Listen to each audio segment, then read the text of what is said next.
In the early 90s, something magical occurred. The Omnisci blessed us with full motion video in video games, otherwise just called FMVs. It's gonna work.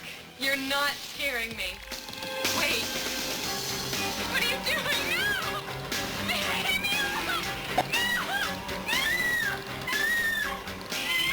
The primary catalyst of this was due to the CD-ROM, which held about 700 megabytes of data. Before that, your typical Super Nintendo game held about 4 megabytes, and a 3.5-inch floppy held 1.4 megabytes. So this not only meant that games could be more complex, being able to be larger and utilize that space, but they could also utilize that space to add audio and video. This is going to be a series of videos which I look at the FMVs of WestWood Studio games. WestWood was founded in 1985 and mostly focused on PC titles, but their most successful series being the Command & Conquer line starting in the mid-90s, and the first Command & Conquer game was the first game that they utilized FMVs. Unfortunately, Westwood Studios is no longer with us, being another victim of Electronic Arts. They were acquired by EA in 1998 and defunct in 2003. The Command & Conquer series is one of my favorite as a kid, and typically they were used to tell the story narrative of the game. You usually would watch a video, play a mission, watch video, play a mission, and so on. I'm going to be going through all the games Westwood released that use FMVs and rate them based on their acting quality, campiness, production, and writing. As with most games that use FMVs, the quality had a drastic range. It could go from what you might see on your public access television channel to a direct-to-DVD or sci-fi movie.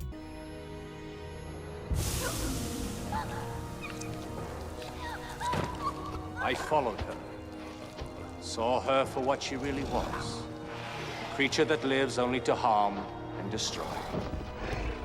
And Westwood early on clearly had a low budget, and a lot of these FMVs were rough around the edges.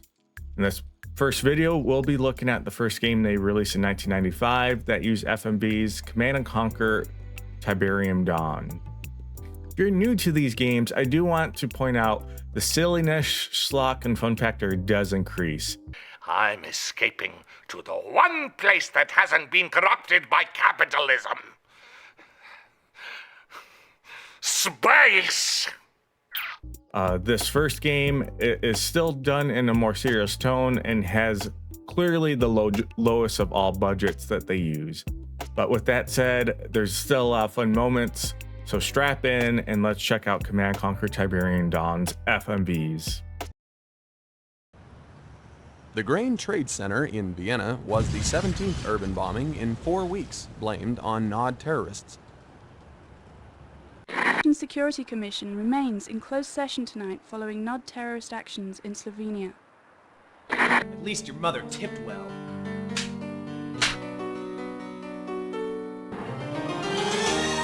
Harsh, unforgiving wilderness.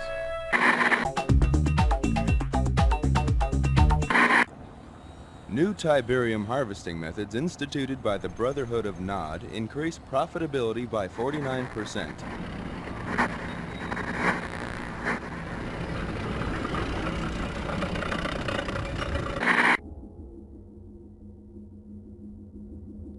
Nod Tiberium holdings now account for almost half of the world's known supply, giving the quasi-terrorist group incredible leverage in the London Gold Exchange. On the domestic side,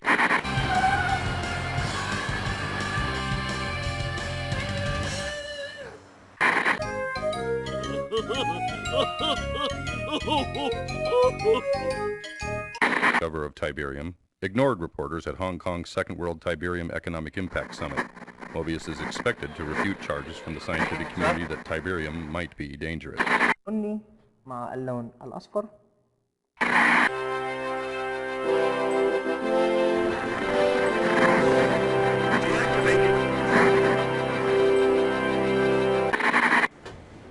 As the GDI forces take off in another Nod assault, the free world holds its breath. This is Greg Burdett, WWN, somewhere in the Mediterranean.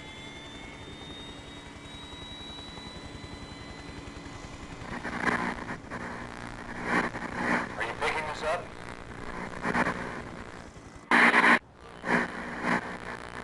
Activate your defense matrix.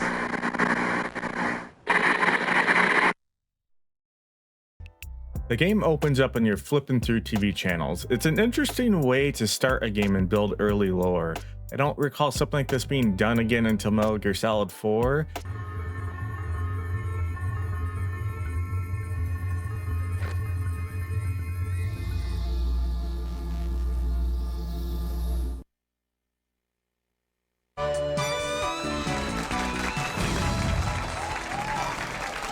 Now, you have answered 9 out of 10 questions right. At the end, you're given a choice between tuning into the GDI or nod frequency. It is kind of funny to think about. Both sides are trying to recruit you, a commander, based on your daytime TV habits.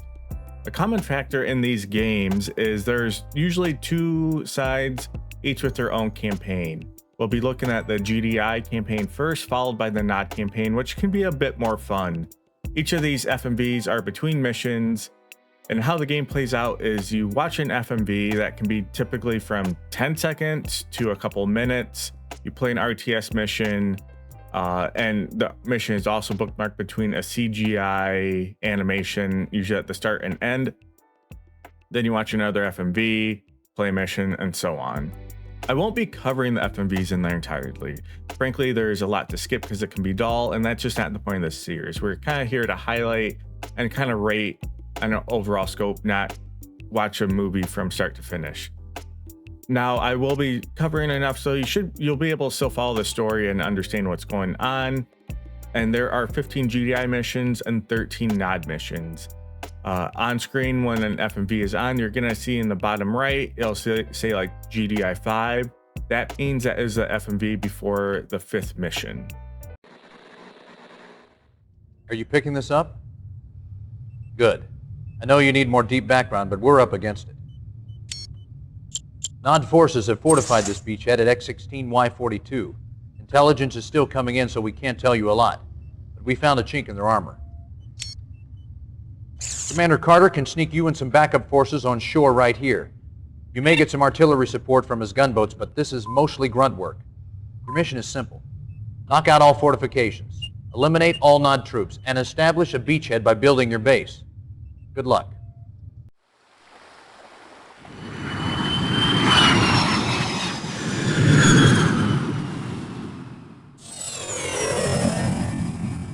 Commander Shepard. I'm Commander Shepard, and this is my favorite store on the Citadel. We quickly kind of see how a lot of these FMVs do play out in this first game. Someone sitting at a desk talking to you. The actor playing Shepard is playing it fairly straight, and we can see that they didn't completely cheap out either. It's a decent uniform going on, and they were putting like graphics and stuff up on the screen. At the end of the clip, you saw one of the CGI bookmarks of the mission. Again, I won't be showing too many of these, but there's a couple I'll show just because they're fun. And again, you have a kind of unique CGI at the end and beginning of each mission. Good job with the beachhead, Commander. It's time to bring you up to speed on Nod so you know what you're dealing with. This is Kane, the self-appointed leader of the Brotherhood of Nod.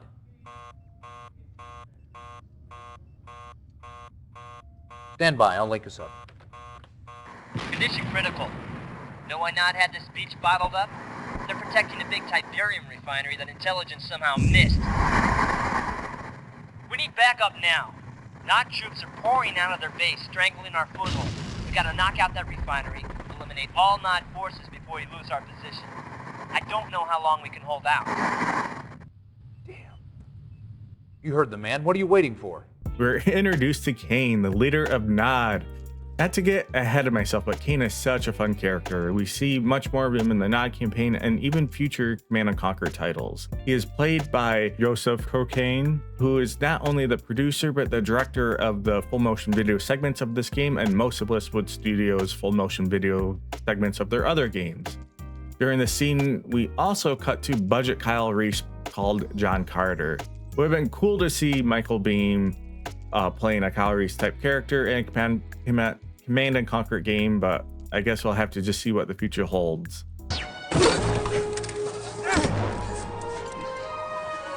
Chandra, you son of a bitch. Solomon needs you. I do think it is cool that they did add this cut. It is just another shot in a green screen, but it is cool that even at mission 2 in the GDI campaign, they're trying to make the game feel larger in scope and add a little bit more production value. I did say, which is true, most of this game is presented by someone just sitting at a desk talking to you, but early on we do see they are doing what they can to break up that formula with their limited budget and their first time doing something like this. Sanctioned by the United Nations, the Global Defense Initiative has one goal: eliminate multinational terrorism in an effort to preserve freedom. The Brotherhood of Nod, an ancient and secret society, maintains strong ties with most global terrorist organizations. Commanded by this man, known only as Kane, Nod's long-term goals are unknown. However, recent activities include expansionary behavior into disenfranchised nations, high-volume investment in global trade markets, and aggressive manipulation of international mass media. Tiberium continues to confound the scientific community, soaking up ground minerals and soil nutrients like a sponge. The end result of this unique leaching process creates the formation of Tiberian crystals, rich in precious metals and available for collection with a minimum of mining expense. Going to mission 4, they present us with more lore. There isn't much to say, but I do just recall as a kid playing this game, it was so cool to see stuff like this pop up, and this kind of goes into extend the production value and how information is presented. It did make it feel more like a movie or like something I'll see on TV. Delta Sierra Echo to Commander, approaching our next objective. We're just crossing the Belarus border and we've got a problem. Nod ambushed one of our convoys and made off with a good supply of activated pellet rods. Sounds harmless, right? Well, those rods are step 1 in slapping together a nuclear device. We gotta get him back. Shepard's still offline, so we're acting without confirmation, but I'm betting that this is too important to wait. Take a small force into the Noddy camp and get those rods back before their birds can pick them up. The rods were packed in transport crates. I doubt Nod's had time to transfer them, but who knows. Keep your eyes open. Give him hell. We then cut to Pilot Morelli. Like all the other actors we've seen so far, they do play a fairly stale but serviceable performance. There's only one other scene of this pilot later in the game, and it's kind of silly, but it's clear they're trying to build like a supporting cast of characters around you to give, again, just more lore and build more of a world. In sequel games and other games WestWood Studios makes, they're more successful with this, even having characters that you see in the videos be unique characters you can control on the battlefield. It always cracks me up when they call them Noddies. Take a small force into the Noddy camp.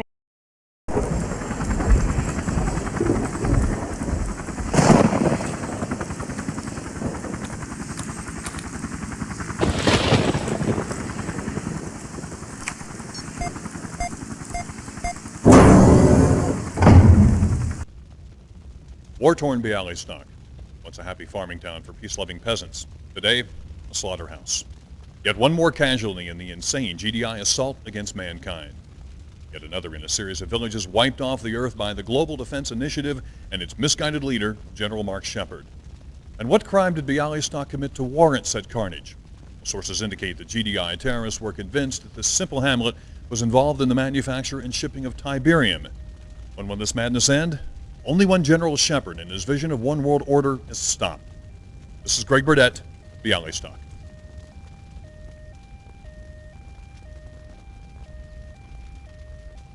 Cut.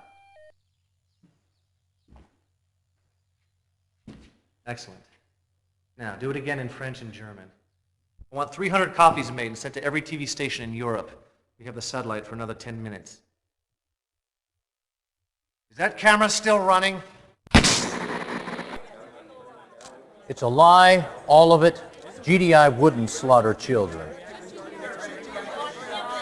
Was Bialystok a Tiberium center? Isn't this another incident of GDI reacting to incorrect information? Any comment? Should GDI funding be cut? After mission 4, we get one of the few post-mission FMVs, and Kane stages a fake news report and assassinates a cameraman. Is that camera still running? Clayton is clearly a villain in this game, but you start to see more of the more intriguing elements of the story play out here.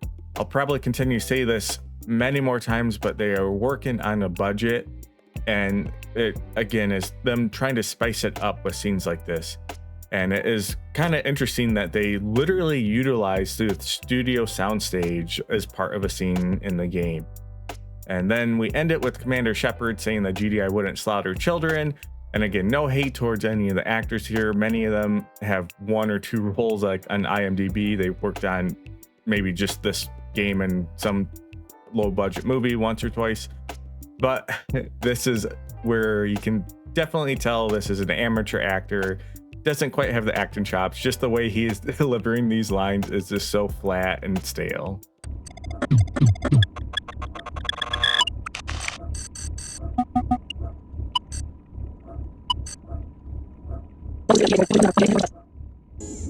GDI spokesman continued to deny rumors of continued weapons tests involving orbiting laser cannons capable of leveling entire armies in seconds.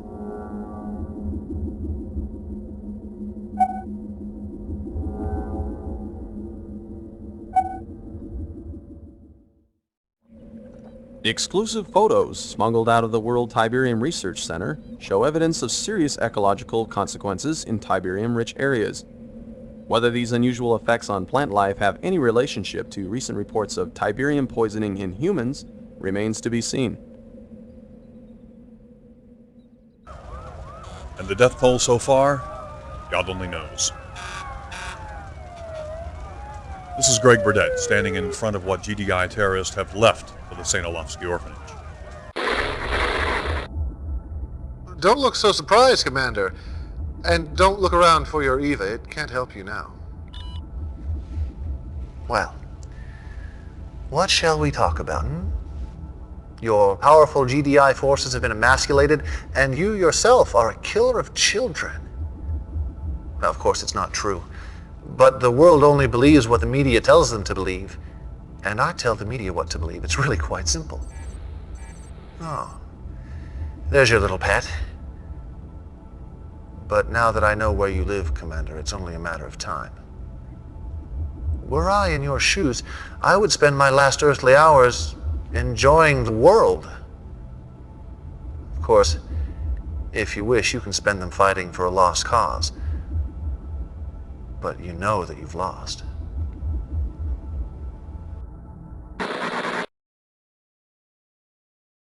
Now I jump ahead a few missions. The FMVs prior are just talking about GDI losing funding and just kind of short clips of Carter on the battlefield asking for your help. We just had our first interaction with Kane, and boy does his charisma just pour through the screen. From his looks, tone, and allure, it's what makes him one of the most, if not the most iconic character in Command & Conquer, not only this game, but the entire series. The delivery of lines are nearly perfect. I might not come at no surprise, but Joseph, the actor who plays Kane, also runs a public theater company. So every time we see Kane on screen, he just steals the show, and again, clearly is one of the main people who has the acting chops for a role like this. Welcome to the big time, Commander. You haven't really arrived until Kane has sicked his media ninjas on you at least once. I'm pinch hitting for Shepard since no one's really sure where he is right now. It's the wrong time to take a vacation. We're down about 60% manpower from the T-poison. Now here's your objective. You got the Tiberian River running through here about 6 knots, okay? And here you got Nod bunkers. Here's what I need from you, pal. Take out the bunkers so I can get my convoy through at 0200. You might create a little guerrilla diversion along the way, just in case some of the Noddies don't get the message. Just enough to cover me until I get into range of their power base. Then all you have to do is sit back and watch the fireworks as my team shows them what kick-ass is really all about. Right her out. We have Carter show up again, And again, here's a price on the previous FMVs I didn't show, but I do want to highlight some of the production going into this part. Keep in mind, this is an era when people were playing small CRTs at their computer. They were maybe 640 by 480, or like me at the time, I think I had like an 800 by 600 resolution display. But they're still putting makeup and signs of battle on him. And I also had to include the scene because I just love when he calls them naughties. In case some of the naughties don't get the message. Dr. Mobius, tell our viewers just what Tiberium really is. Molecularly, it's a non-carbon-based element that appears to have strong ferrous qualities with non-resonating reversible energy that has a tendency to disrupt carbon-based molecular structures with inconsequent and unequal positrons orbiting on the first, second, and ninth quark rings. Whoa, is that good or bad? Ooh, let me put it this way, Eddie. The possibilities of Tiberium are limitless. Well, now let me ask you, by limitless, you say that... We now know that not only does Tiberium leach elements from the soil, but it appears to also leach vital nutrients from all plant life. Human contact with Tiberium is extremely toxic and often fatal. Exposure should be avoided. Commander, you've been hustled. The UN wasn't against me. Not all of them, at least. But we had to play that little game to lull Kane into a false sense of security. I've unlocked some new UN funding. It should help take care of this madman for good. Morelli, we got some new toys for you. You've read the classified briefings about Orca, and here she is. I need you and Morelli to take a couple of these babies up and put them through the mill. Concentrate on a radius of 50 miles around Trieste, Slovenia, and see what you can scout up. Maybe one of the best parts of the game. This is the type of schlock many FMVs in the 90s were famous for. We have this weird, eccentric doctor being interviewed by this reporter, giving some of the best facial reactions we could ask for. As a kid, I would have been playing this. I was probably around 7 or 8 at the time I first played Command & Conquer, and a lot of this went over my head. I could tell it was silly, but I did not ever pick up on how silly it was back then. Whether it was intentional or not, though, this is some of the best way to present information and lore in a game like this. It is fun and silly, and it's not just direct exposition from someone from a desk. We then get some mission details from Shepard again, and our last glimpse of our pilot, who doesn't even get a voice line this time. They just show up in the top corner of the screen. Tiberium is a new life form. Quite simply put, it seems to be adapting the Earth's terrain, foliage, and environment to suit its own alien nature. If this is the case, ladies and gentlemen, we are facing a killer beyond that of our most turbulent nightmares. It is not an exaggeration to state that the future of the entire planet may be in jeopardy. May God have mercy on our souls. We see our doctor one more time for the GDI campaign. It continues to deliver his lines and play a campy character to a T. I'll continue to give credit to these FMVs. They keep changing the scenes up. Even though, again, it's just a green screen with books behind him and some microphones in front of him, it would have been so much easier to just use that TV set again and keep using sets. But they're doing what they can to mix it up, and I gotta give the game credit for doing what they could with the resources they had at the time. And finally, we're gonna go to our last FMV before mission 15, where we finally have Kane cornered. We found him, Commander. Kane's temple and base of operations.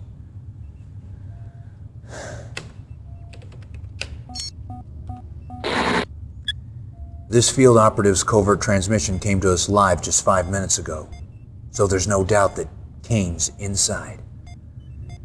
He surrounded himself with his own crack militia. Getting to him won't be easy.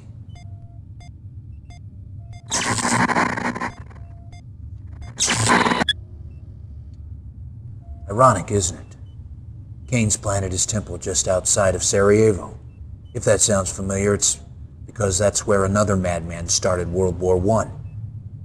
And here we are, trying to stop this madman from doing it again. Commander, there is to be no quarter given. No leniency in dealing with Cain and his zealots. Wipe his temple off the face of the earth. Destroy the bastard. Or prepare to die trying. So we see Shepard, he's at the end of his rope and exhausted, and they do a lot of little subtle things to kind of display that, which I appreciate. And then we go to this epic crane kicker, I don't even know what it is, by this Nod soldier against the spy. I love it. I don't know what it is, but I love it. Let's jump to the final scene of the GDI campaign.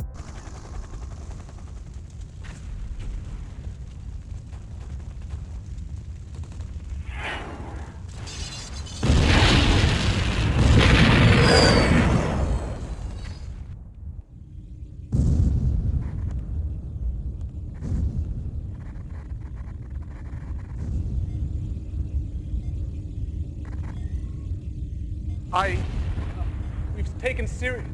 The temple's been blown all to hell. We need to get out of here before...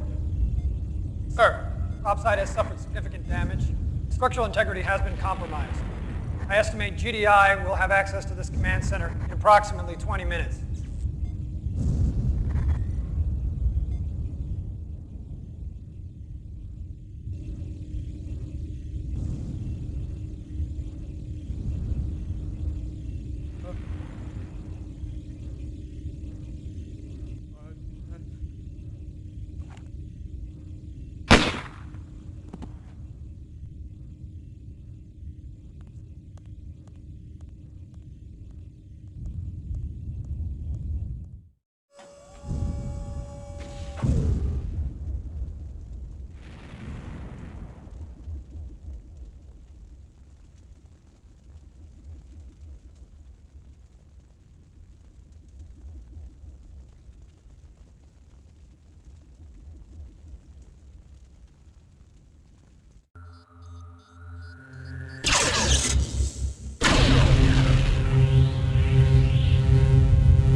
United Nations spokesmen have confirmed that massive destruction to the alleged Sarajevo headquarters of the world terrorist organization known as the Brotherhood of Nod was the direct result of an orbiting satellite weapon described by officials as an ion cannon. Destruction of the site ended a 3-day siege, which saw GDI and Nod forces engaged in mortal combat. Eyewitnesses and survivors report that the skirmish may have continued for weeks had it not been for the awesome offensive power of the satellite-based air-to-land cannon. Quoting from a prepared statement issued earlier today, UN Secretary of Defense Dr. Charles Olivetti confirmed that heavy casualties were sustained by Nod forces. However, the use of the Star Wars technology cut GDI and civilian losses to, quote, technically acceptable levels, unquote. Contradicting earlier UN Security Council denials, Dr. Olivetti confirmed that the ion cannon has, in fact, been under development for several years. Discovery and destruction of the Nod Command Center ends more than 3 years of continued escalating violence sparked by that organization's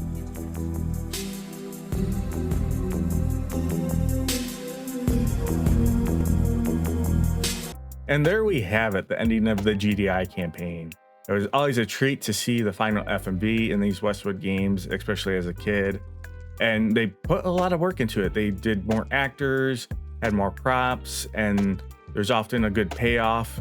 And the payoff in this one clearly being Cain just being engulfed in that particle cannon laser. It's just epic. So cool to see. It does revert and do kind of a callback to the start of the game when you're flipping through TV channels, where you're now, for the final part, watching a news reporter kind of do the last bit of lore and dialogue. I'm not a fan of that, especially after just seeing Cain get engulfed. It's just that final bit just kind of falls flat. But before we can review this, we need to watch the Nod campaign, which has its own unique cutscenes, It is a bit shorter campaign, but I do think it is more fun and more interesting. Again, typically in a lot of these games, the villains are a bit more unhinged, and it just can lead to more fun situations to watch and see how things play out. So let's get started with Nod. So, you're the new addition to the Brotherhood. Well, I'm Seth, just Seth. From God to Cain to Seth. I am his right hand, and I have a task for you. This is Nakumba, and he is causing the Brotherhood much grief. His views do not coincide with ours, and that makes him dangerous. Silence him.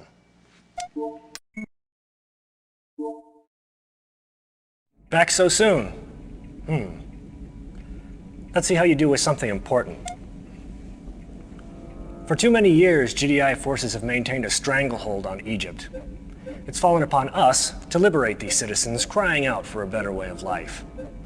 Cain wants to establish a base here to eliminate the smothering presence of GDI. It's too risky to move our heavy forces in, so we want you to sneak in with a few expendable troops and set up a forward attack post.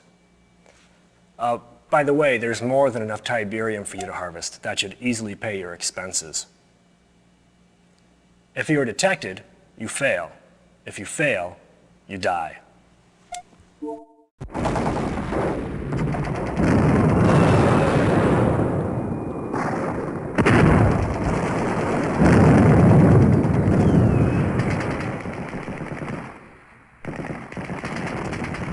From God to Cain to Seth. Instead of Shepherd, we have Seth giving us missions. Again, no hate, but this actor's clearly not the cream of the crop when it comes to acting.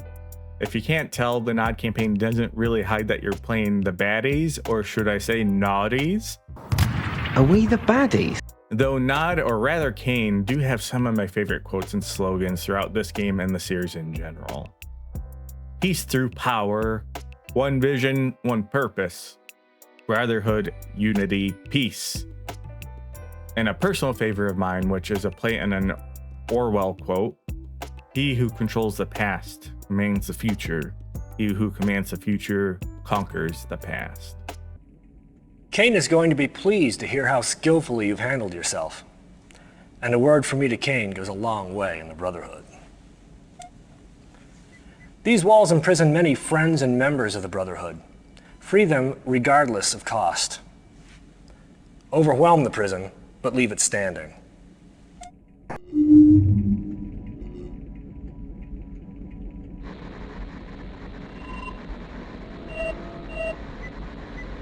GDI is evacuating the village of Oham Hajir.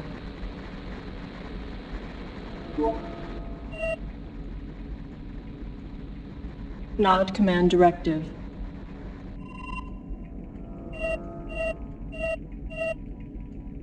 Destroy village and terminate GDI rescue operations. Search and destroy residual GDI presence.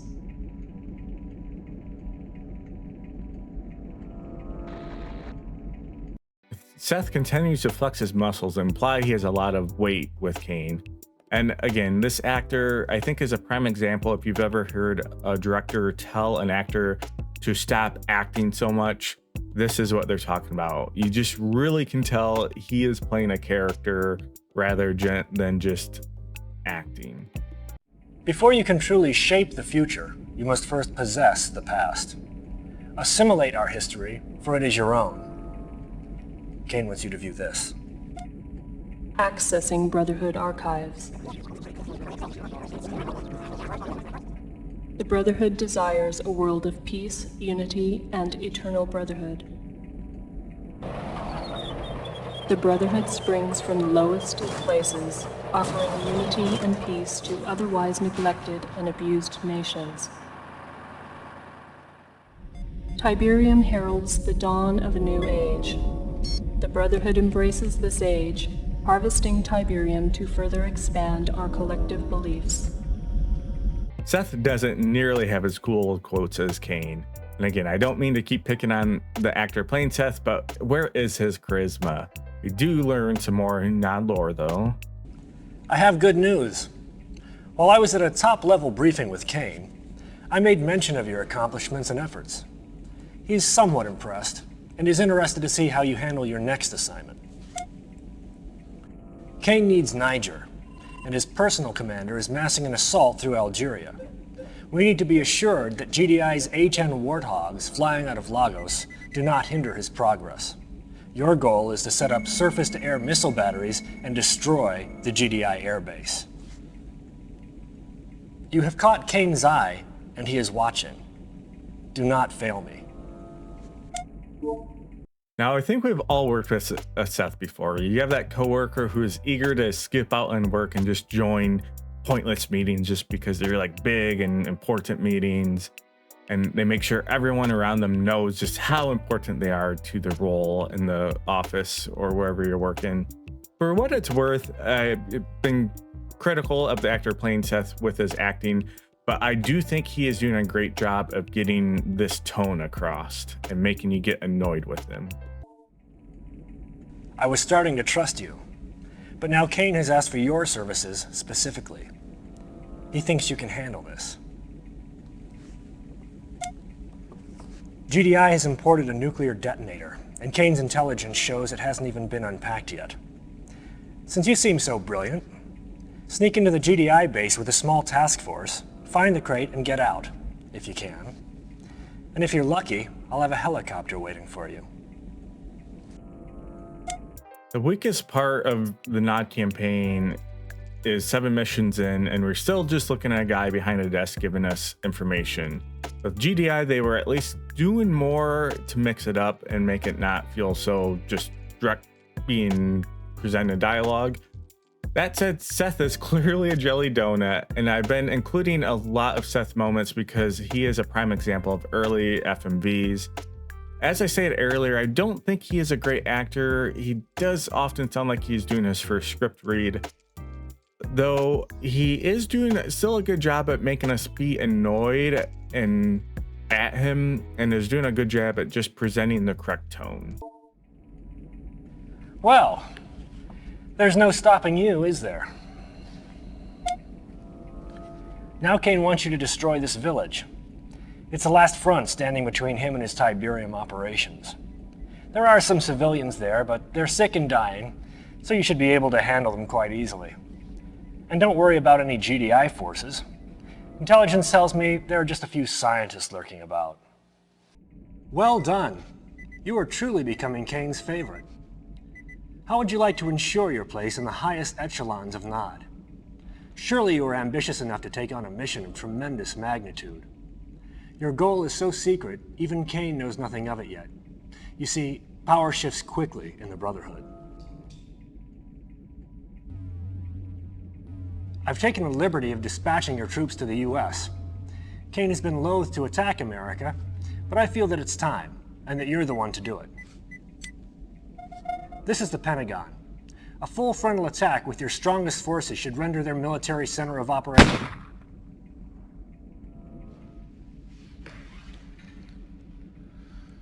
Yes.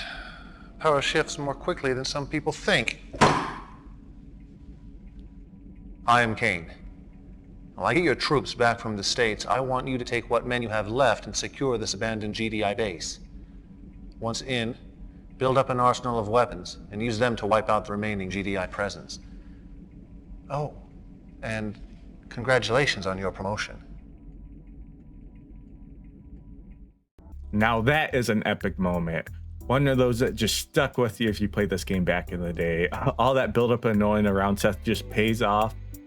Seth wants you to invade America, the Pentagon of all places, and then Kane shows up and just bam. Again, Kane just steals a show, steals a scene. Unlucky for us involved, he is in most of the future not FMVs. When it comes to writing the story of Command Conquer, it isn't really interesting or complex, but I do think the payoff and the demise of Seth is a good part of storytelling and script writing. GDI and the Brotherhood view the benefits and the threats of Tiberium differently. They see a scientific anomaly, a curiosity. I see the future. In their stubborn ignorance, they continue to try and forestall this future. Somewhere in this region is a top-secret GDI research lab headed by Dr. Wong Hu Chan, a sadly misled, although brilliant scientist. I suspect he is leading a research team in the process of developing a devastating new ion weapon. It is imperative that you locate this lab and terminate the good doctor before research is completed. Once you locate the base, one of your snipers should finish the job. Go quickly.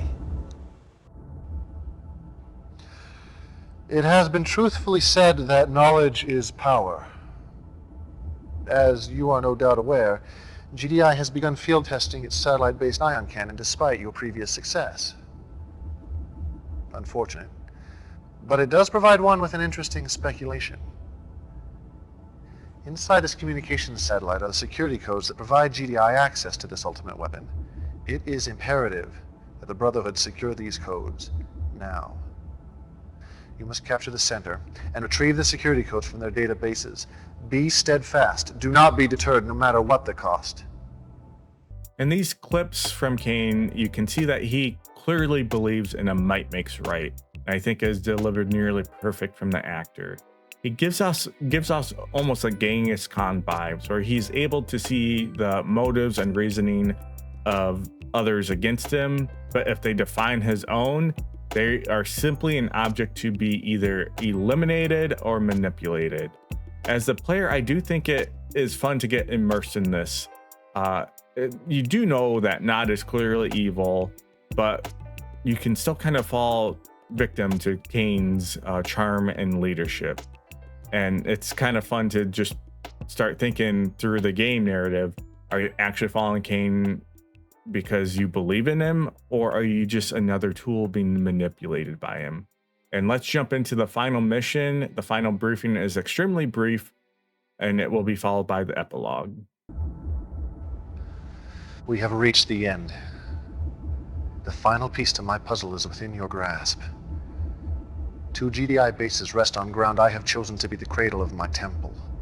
Remove them in any way you can. Your efforts have landed us here, my faithful friend. The temple is complete, and we are about to embark upon our greatest exploit. For now, relax, and watch as my netrunners dance through the web of cyberspace. Once inside, the world is at my fingertips. Begin.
Welcome to the Global Defense Initiative Orbital Defense Matrix.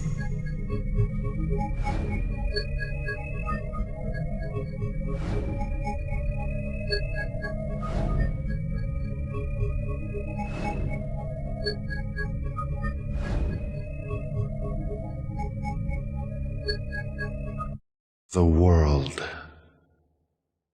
Where to strike? Where will the world most keenly feel the blade of GDI treachery? You have done much to aid the Brotherhood towards this final victory. The choice, my friend, is yours.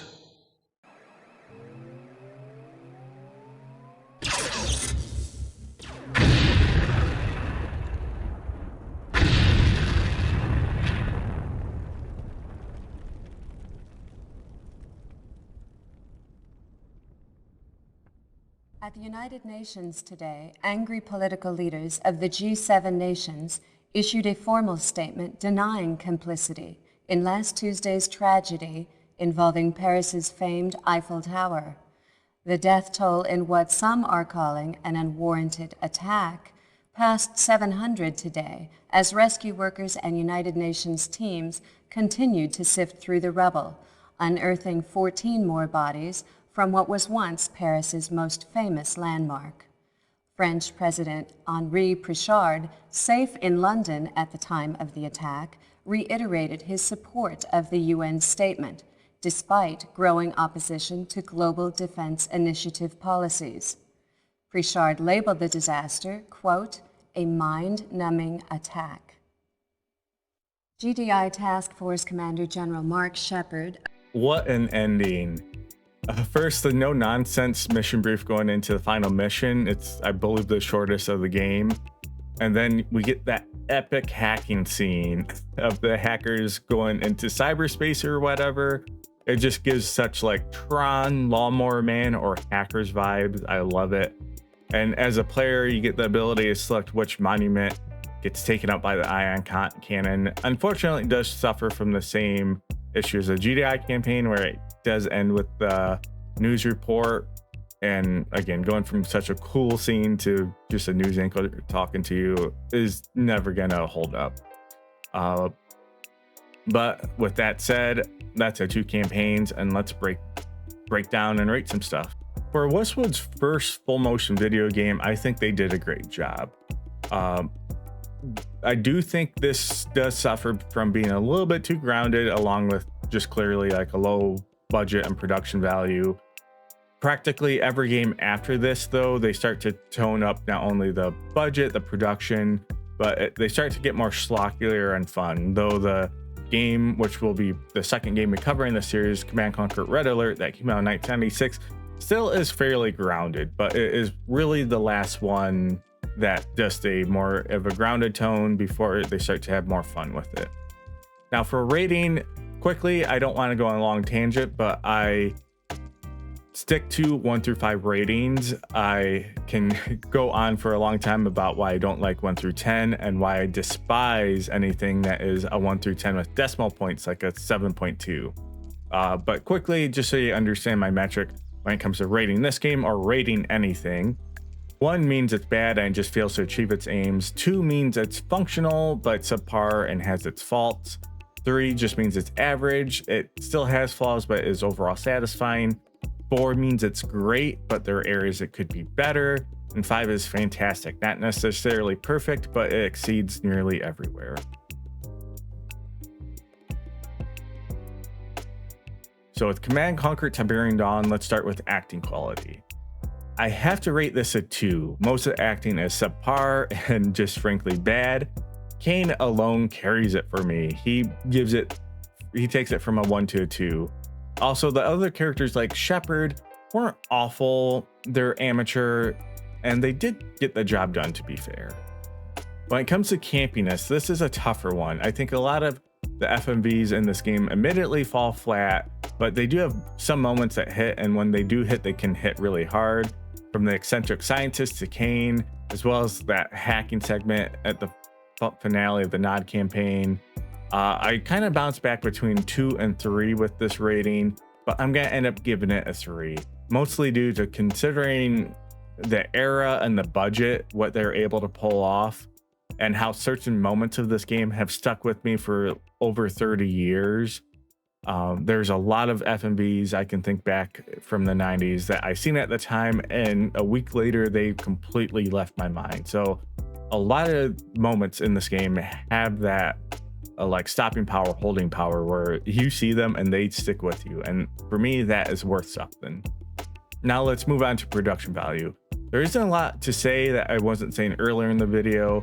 I'm gonna rate it a 2, because when you look back at the era, the tech, the budget, they did a lot with the little they have. They could have just done everything with the guy just sitting on a desk giving you orders, but they attempted to add more production value with props, makeup, and trying to include scenes that gave it a larger scope. Again, whether that was switching up what they're showing on the green screen to even showing the literal set and using that as a scene. I think there's merit to a lot of that to make it a 2 compared to a 1. And finally, the writing, which I'm also gonna rate a 2. The story is fairly simple. There are a few fun lines here and there, mostly with Kane and Nod. As far as a video game goes, it is as simple as they come. The only reason it doesn't get a 1 is because it is functional. When you play the game, you're able to follow it, and it doesn't have any glaring plot holes, and each campaign has a satisfying payoff conclusion. So with that, the first Command & Conquer game gets a 9 out of 20 as a total. As a game, I do think it still holds up, particularly in 2020. They did a remaster of both this and the Command & Conquer Red Alert. I do recommend you check them out. They are fun games with a lot of modern improvements and quality of life. The next video we'll be looking at is Command & Conquer Red Alert. Meet our newest officer. According to this profile, you should prove useful. Commander. And let me know, what did you think? Do you agree with my rating of the FMVs in this game? Let me know what you thought about this game, whether the game in general or the FMVs or both. The next game, again, we'll be looking at is Command & Conquer Red Alert, but let me know if you have any suggestions or other ways to include different things to rate or look at when it comes to these games in the future. Also, quick plug, I run a group called EXP Monthly. It is essentially a book club, but for video games. Each month we check out a new game, play it, and do a podcast on it. So if that sounds like something up your alley that you might be interested in, check out links below or go to expmonthly.com and see if it looks up your wheelhouse. But with that, I'm Filbert, and I'll catch you in the next video. Have a good one.